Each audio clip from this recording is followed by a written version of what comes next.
जम्मू कश्मीर के लोगों के लिए एक अच्छी खबर है और हो भी क्यों ना, क्योंकि कुदरती ज़खायर से मालामाल ख़ित्ता है, इलाका है।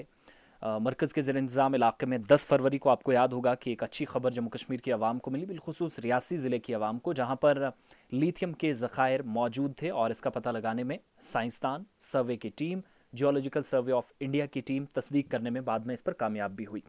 असल में हुआ क्या कि रेलवे का एक मंसूबा चल रहा है, प्रोजेक्ट जारी है, जो वादी कश्मीर को मुल्क के बाकी हिस्सों के साथ जोड़ने वाला वाहिद रेल का रास्ता होगा, जहां से आगे जाकर दुनिया का सबसे ऊंचा ब्रिज, जिसको चिनाब ब्रिज भी रेलवे ब्रिज के नाम से जाना जाता है, वो भी तैयार है। तो शायद दिसंबर 2023 में पहली मरतबा हम देखेंगे, या तब तक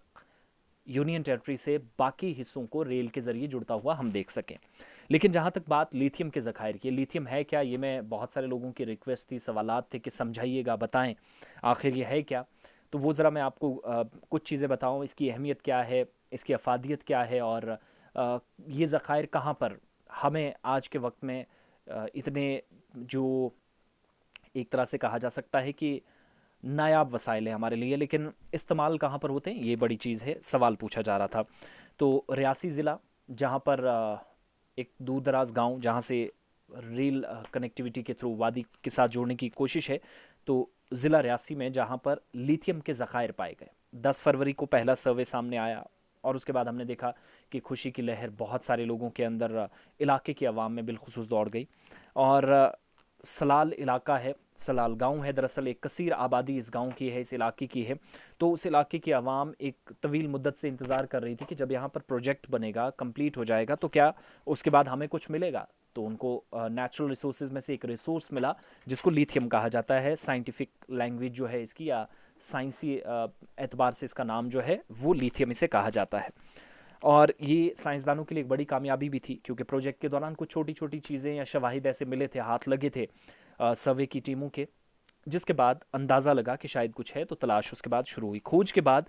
2 बरसों से साइंसदान इस इलाके के अंदर, जो हमारी इतलात हैं, और लिथियम की तलाश में दिन रात काम कर रहे थे, क्योंकि शुरुआत से ही 2019 में कुछ खबरें आई थी, लेकिन तस्दीक नहीं इसकी सरकारी तौर पर हो रही थी, या ऑफिशियल कंफर्मेशन होना ज़रूरी थी। अब क्या हुआ कि जुमेरात की शाम थी, 9 तारीख, और जहाँ तक हमें याद है कि लिथियम के बहुत बड़े ज़खायर जो हैं इस इलाके के अंदर, 5.9 मिलियन टन इनका वज़न बताया गया, जो लिथियम यहाँ पर पाए गए। और कहा गया कि जैसे जैसे इलाके को खोदा जाएगी, कटाई होगी, खुदाई की जाएगी, रेलवे का मंसूबा मजीद आगे बढ़ेगा, तो शायद और बड़ी कामयाबी मिले। ये 5.9 मिलियन टन जो असल में ज़खायर मिले, लिथियम मिला, ये बढ़ भी सकता है। और जब कभी भी आपने देखा होगा कि अर्जियाती सर्वे होता है, लैंड का कोई सर्वे होता है, या इस तरीके से ज़खायर का पता लगाने के लिए सर्वे होता है, तो बरामदगी करना एक अलग बात है, उसकी तस्दीक करना दूसरी बात है, कि ऑफिशियली भी पता चल सके, क्योंकि साइंसदानों की चीज़ें, साइंसी पहलू इसमें देखना होगा, ये सारी चीज़ें हैं।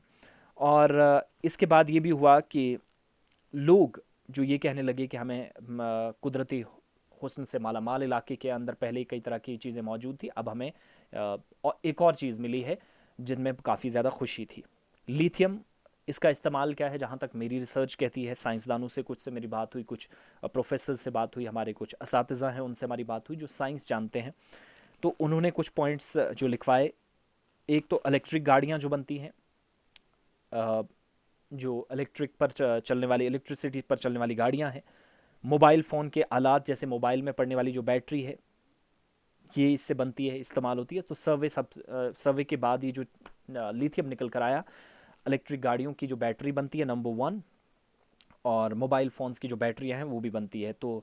एक कोई अफ्रीका का मुल्क है, मुझे उसका नाम याद नहीं आ रहा, तो दूसरे नंबर पे चीन, और तीसरे नंबर पर भारत के अंदर रियासी का सलाल इलाका, ऐसा पहला इलाका बना, और दुनिया का तीसरा जहाँ पर लिथियम पाया गया, वो भी 5.9 मिलियन टन। इलेक्ट्रिक गाड़ियों के, मोबाइल फ़ोन जैसे आलात, बैटरियों वगैरह में इस्तेमाल होता है, और ये बड़े पैमाने पर ज़खायर पाए गए। और इसके अलावा मोबाइल फ़ोन्स हो या सोलर पैनल हो, जो हमने तस्दीक की उस पर पता चला। तो ये मदनियात को तलाशना और इसका इस्तेमाल करना खुद कफ़ील भी इलाके को बना सकता है। अब इस बात को यकीनी बनाना, या इस पर फोकस करना ज़रूरी है कि मकामी लोग इससे क्या हासिल करेंगे। तो 62वीं सेंट्रल जियोलॉजिकल प्रोग्रामिंग बोर्ड यानी CGP की मीटिंग में भी 51 मदनियाती जो ब्लॉक्स हैं, बशमूल लिथियम, गोल्ड, और जो रियासती हुकूमतों को पेश की गई डिटेल्स थी, उनमें ये सारी चीज़ें उस वक्त भी क्लियर कर दी गई। अब लोगों को डर ये सताने लगा है कि जब कल कोई मंसूबा शुरू होगा तो कटिंग होगी, बहुत सारी चीज़ें होंगी। ज़खायर 5.9 मिलियन टन कोई मामूली नहीं है, और ये कम नहीं, इससे बढ़ने का भी इम्कान है, इजाफे का इम्कान है। तो शायद बहुत सारे लोग बेघर हो सकते हैं। इस तरह की इतलात आई और लोगों में खौफ व दहशत था, जिसके बाद सरकार ने इस पर बयान भी दिया कि जब कोई मंसूबा होगा तो पहले शहरियों के तहफ़्फ़ुज़ को यकीनी बनाते हुए मरकज़ के ज़ेर इंतज़ाम इलाके की सरकार और मुतलका वजारत जो है वो इस पर कुछ सोचेगी, अच्छे से काम करेगी, तो उसके बाद आगे का काम होगा, आप बेफिक्र रहिए। तो लोग थोड़ा सा उस चीज़ को लेकर तजब्जुब का शिकार थे। बाकी जम्मू कश्मीर के लोगों के लिए खुशखबरी, शर्फ हासिल हुआ है उस रियासत के हिस्से को जिसको सलाल या रियासी कहा जाता है, और लिथियम यहाँ से मिला है। फिर से बता दूं, लिथियम मदनियात का एक मदनियात की जब खोज होती है तो उनमें से एक मदनियात जब जहाँ जहाँ निकाले जाते हैं, एक वो हिस्सा है, पत्थर का एक किस्म का हिस्सा है। तो वहाँ से दरअसल ये होता है कि खोज के बाद अब इसको mobile phone, solar panel, mobile की बैटरियाँ, जो इलेक्ट्रिक गाड़ियाँ हैं उनमें काफ़ी ज़्यादा इस्तेमाल होता है।